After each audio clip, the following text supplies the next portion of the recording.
요즘 아이들을 보면 과거에 비해 비교해 보면 굉장히 풍족한 그런 삶 가운데 삽니다.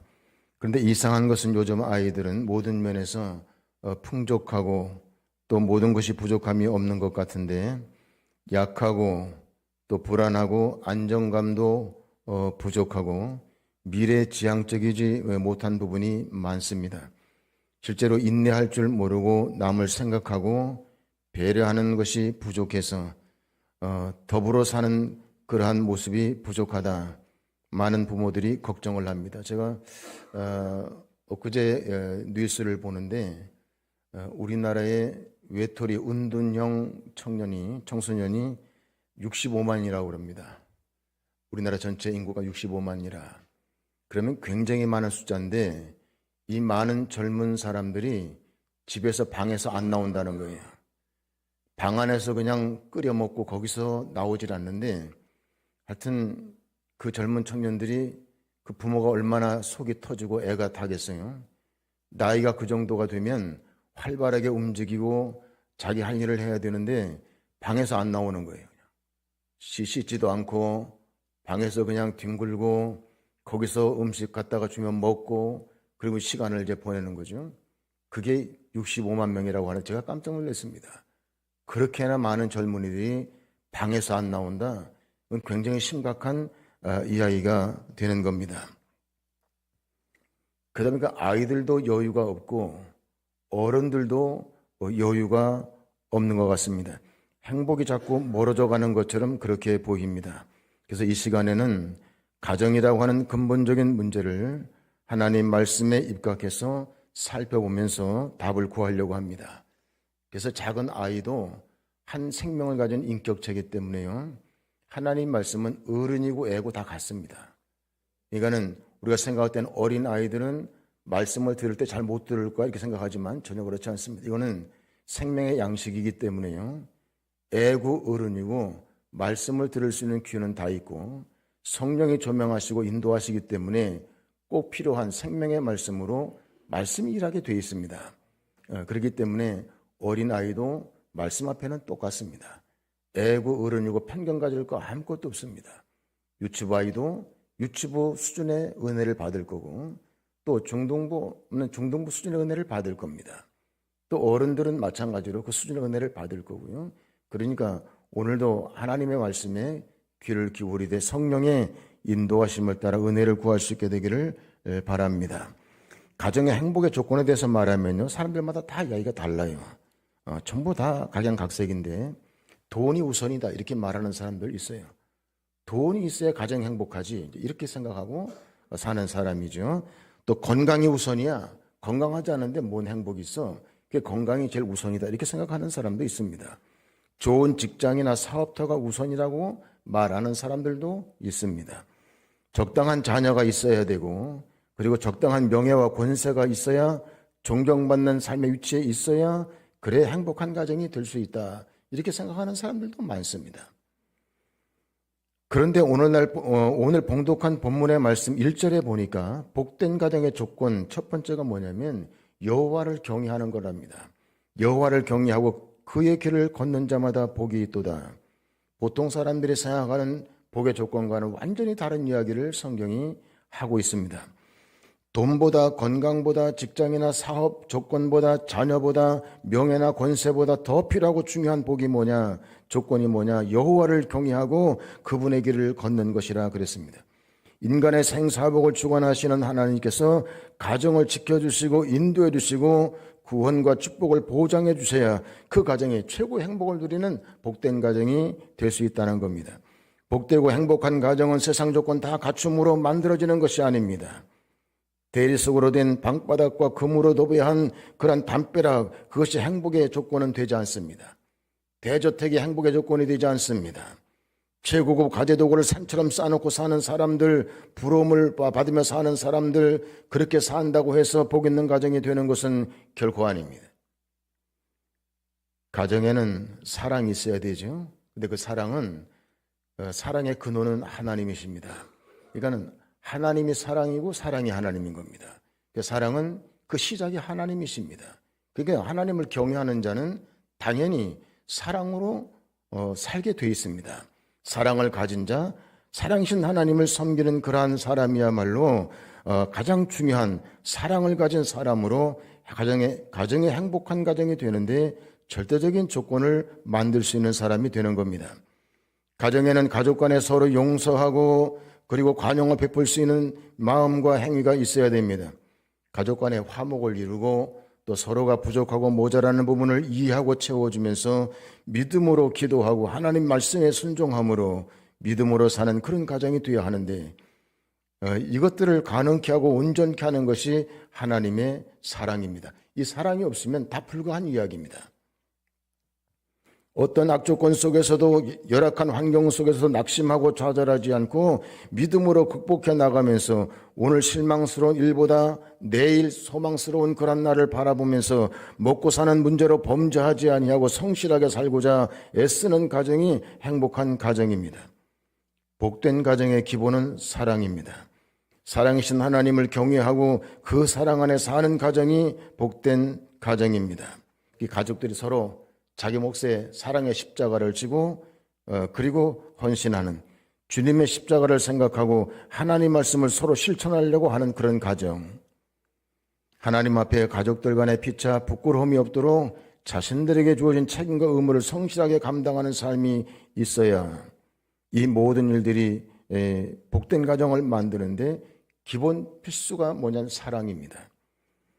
일본의 신학자 우츠무라 간조라고 하는 사람은 이렇게 말했습니다. 가정은 저축하는 곳이지 그것을 채굴해가는 곳이 아니다. 얻기 위해 이루어진 가정은 반드시 무너질 것이고 주기 위해서 이루어진 가정만 행복한 가정이 될 것이다. 가정은 사랑을 저축하는 곳이라고 했습니다. 채굴해가는 곳이 아니라는 겁니다. 뭐든지 자기밖에 모르고 자기 불편하고 또 자기의 어떤 손익에 따라서 그렇게 행동하는 그런 가족의 일원이 돼서는 안 된다는 겁니다.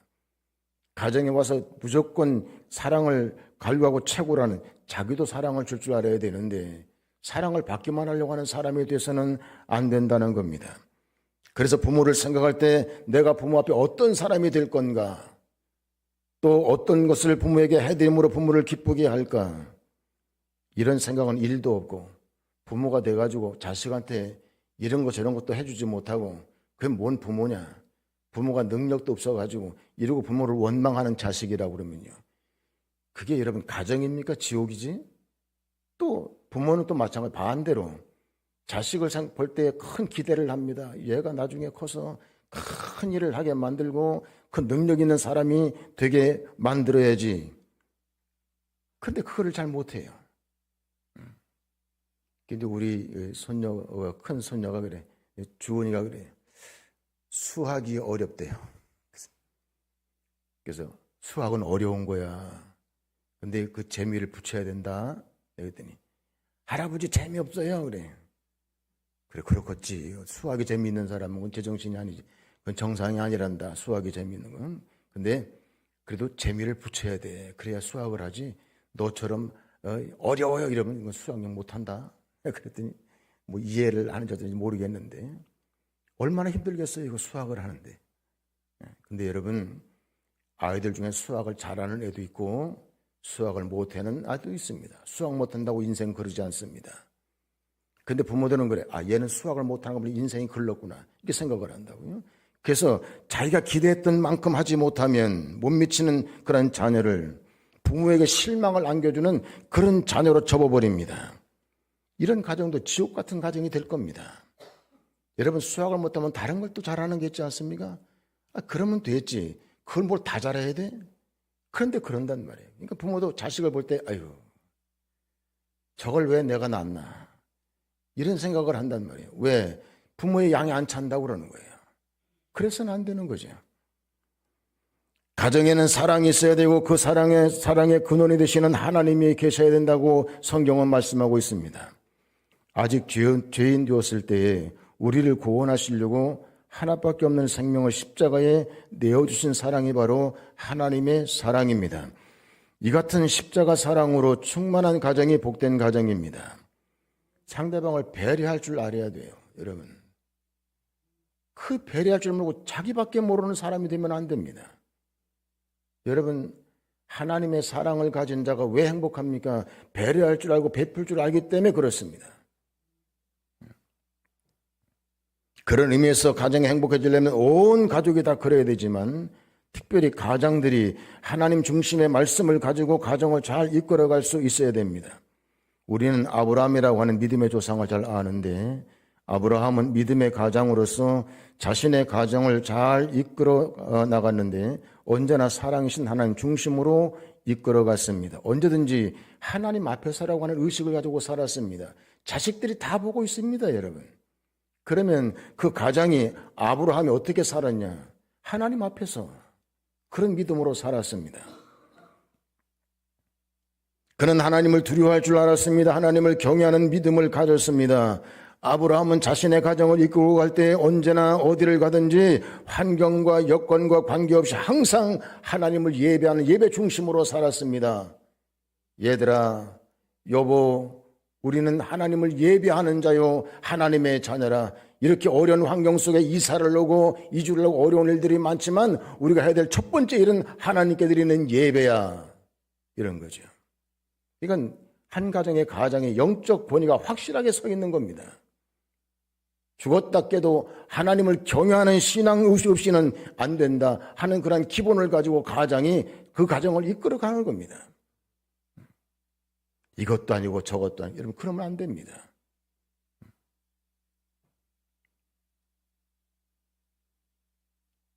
저도 이제까지 살면서 제일 잘한 게 그겁니다. 신앙의 문제만큼은 절대로 안 된다. 이거는 목사님 목사라서 그렇겠죠. 그렇지 않습니다. 신앙을 놓고 타협한다고요. 그걸 여러분 자녀들 앞에서 신앙을 놓고 타협하는 걸 보여주면요. 그 자녀들 앞길을 완전히 막는 겁니다. 절대로 그러면 안 됩니다. 여러분 아브라함의 아들이 이삭이라고 하는 아들이 있죠. 얼마나 효자입니까? 그 효자가 그냥 난 거 아닙니다. 그런 믿음의 가장이 그 가정을 믿음으로 이끌어갈 때 그런 자녀가 서게 되는 겁니다. 성경에 보니까 노아의 경우에도 보니까 자신의 가정을 하나님의 중심으로 이끌어간 믿음의 가장이라고 소개하고 있습니다. 죄악으로 관영한 세상을 심판하기로 결정하신 하나님께서 홍수로 심판할 때에 항상 하나님을 예배하는 예배 중심의 가장인 노아와 그 가족들은 하나님의 인도하심에 따라 방주 안에 들어가 안전하게 구원에 이르는 은혜를 입었습니다. 이처럼 한 가정의 구원에 관한 키를 가지고 믿음으로 말없이 묵묵히 온갖 비난과 조롱이 있었음에도 불구하고 흔들리지 아니하고 확신 가지고 방주를 예배했던 노아는 자기 가정과 가족들을 환난 가운데 완전히 구원하고 생명으로 인도하는 것을 우리가 봅니다. 이와 반대로 하나님을 떠나 자기 생각대로 자기 욕심대로 살았던 롯이라고 하는 사람은요. 하나님 등지고 죄악과 더불어 살아가다가 사랑하는 아내를 소금기둥 만들고 또 두 사위가 유황불에 생명을 잃는 그런 비극을 맞았습니다. 겨우 살아남긴 했지만 두 딸의 말로와 자신의 말로가 얼마나 추하고 비참하게 되었는지 모릅니다. 불행한 가정의 표본이 되고 말았습니다. 민수기 16장에 보면 고라당의 반역 이야기가 나오는데요. 고라라고 하는 사람이 루벤 자손인 다단과 아비람과 온과 당을 짓고 이스라엘 백성 중에 이름 있는 지휘관 250명을 규합을 해서 하나님이 세우시고 하나님의 대리인으로 하나님이 쓰시는 모세를 대적하고 반역함으로 이 일을 악하게 본 하나님께서 땅을 갈라 묻어버렸습니다. 그때 고라와 그 가족들이 어떻게 됐습니까? 가족들이 무슨 죄가 있습니까? 가족들까지 몽땅 땅속에 들어갔습니다. 다니엘을 비난하고 모함해서 사자굴에 집어넣은 사람들, 사드락과 메삭과 아벳노고를 풀무 속에 집어넣었던 그 사람들, 그 가족들이 어떻게 됐습니까? 그 가장과 더불어 사자굴에 다 떨어졌습니다. 여러분 가장 역할이 이렇게 중요한 겁니다. 가장이라고 하는 것은 그냥 가장이 아닙니다. 가장은요 온 가족의 생명을 좌우할 만큼 그렇게 중요한 자리에 있다는 사실을 알아야 됩니다. 그러므로 어딜 가든지 언제든지 무엇을 하든지 항상 여호와를 경외하는 믿음을 가지고 당당히 서서 가정을 이끌어갈 수 있어야 됩니다.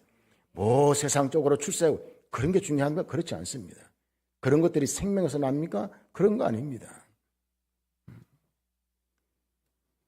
한 가정이 복된 가정이 되는 데 있어서 가장들의 영적인 위치와 그 권위는 이처럼 절대적인 영향을 끼치게 되어 있습니다. 아브라함이나 노아처럼 가정을 하나님 중심으로 이끌어 나가는 가장이 있을 때 그 가정의 자녀들은 물론이고 온 가족이 하나님의 은혜를 입게 되어 있습니다. 그러므로 우리 교회 성도들 가운데 특별히 가장들은 영적으로 흔들림이 없는 가장들이 다 되시기를 주님의 이름으로 축복합니다. 그래야 됩니다. 저는 절대 타협하지 않았습니다. 제 아내가 뭐라고 그래도요. 그 가장이 돼가지고 뭐 이랬다 저랬다 그러면요. 그거 정말 문제입니다.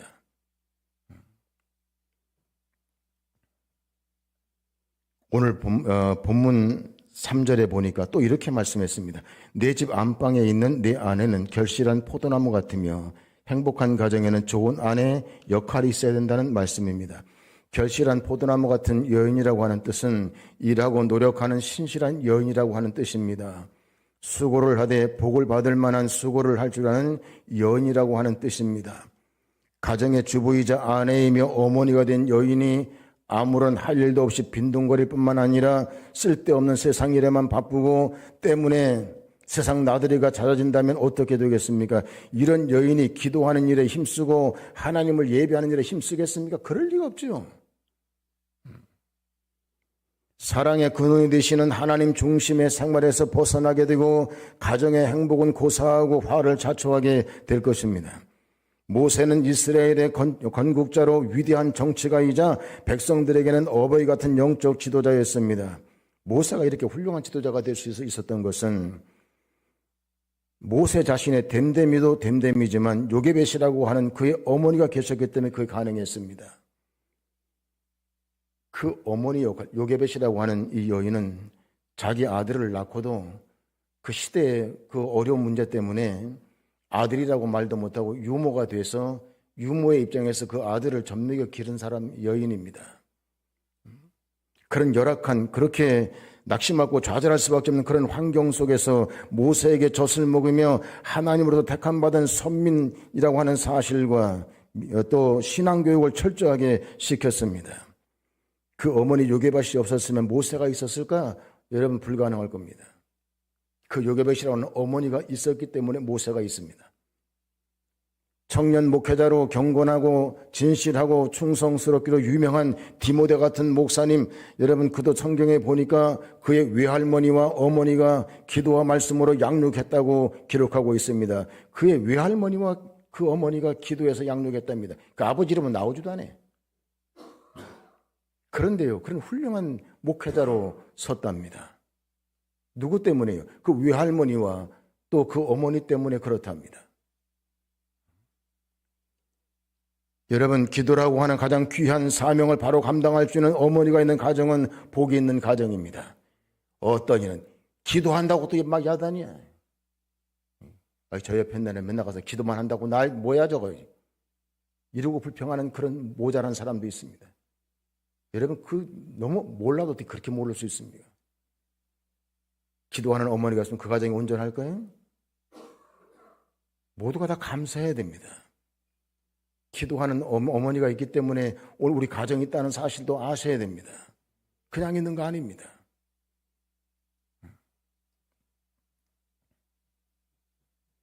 자녀들의 교육은 영적 권세를 가지고 가정을 이끌어가는 아버지와 기도의 사명을 다하면서 항상 신앙 중심으로 가정을 섬기는 어머니가 있을 때 튼실한 열매를 맺게 되는 겁니다. 얼마나 아름답고 복된 가정의 모습입니까?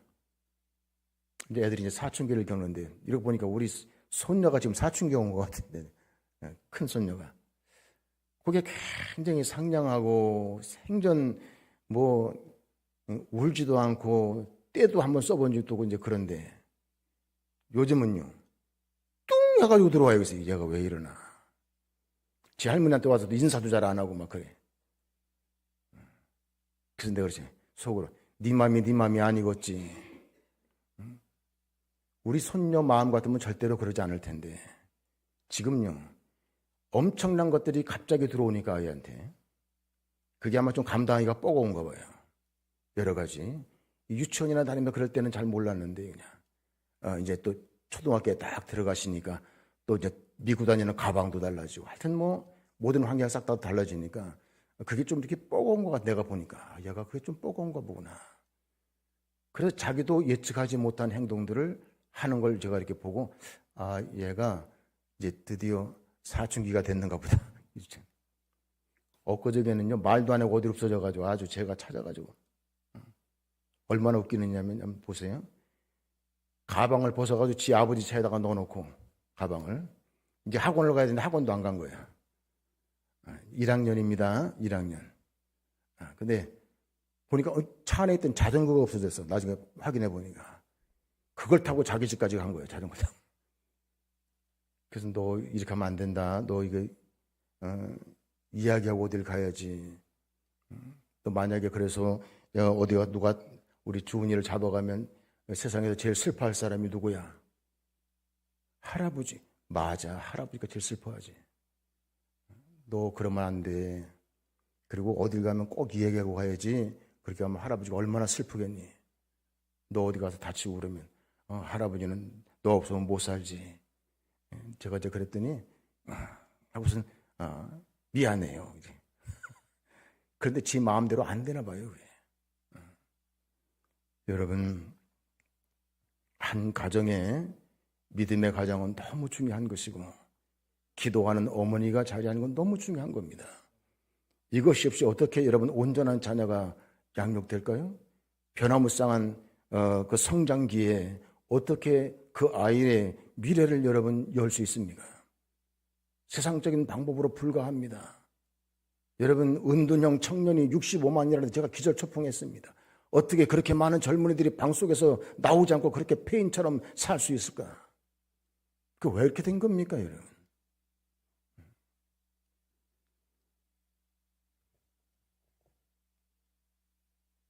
오늘 본문 3절 하반절에 보면 내 식탁에 둘러앉은 자식들은 어린 감람나무 같으리로다. 요즘 우리들의 가정은 자녀들이 함께 둘러앉아 식사하는 게 참 어렵지요. 온 가족이 함께 둘러앉아서 식사하면서 신앙적으로 이렇게 서로 대화할 수 있는 그런 시간이 뭐 거의 없지요. 그러니까 안타까운 일인데 가족들 간의 대화는 줄어들고 거기에다가 부모들의 이야기는 언제나 꾸중밖에 없고 일방적인 꾸중은 자녀들 마음속에 깊은 상처를 남기게 됩니다. 여러분 애들이 아무리 잘못해도요 거기에 이유가 있는 겁니다. 나름 내가 내 마음대로 잘 안 돼요. 그것도 이유가 되는 거죠. 자기 마음대로 안 되는 걸 그러면 어떻게 하는 거예요? 자기 마음대로 안 되는데 그것도 이유 중에 하나죠.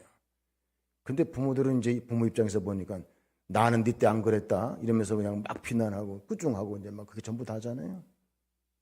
그 아이의 입장에서 생각하는 게 별로 없잖아요.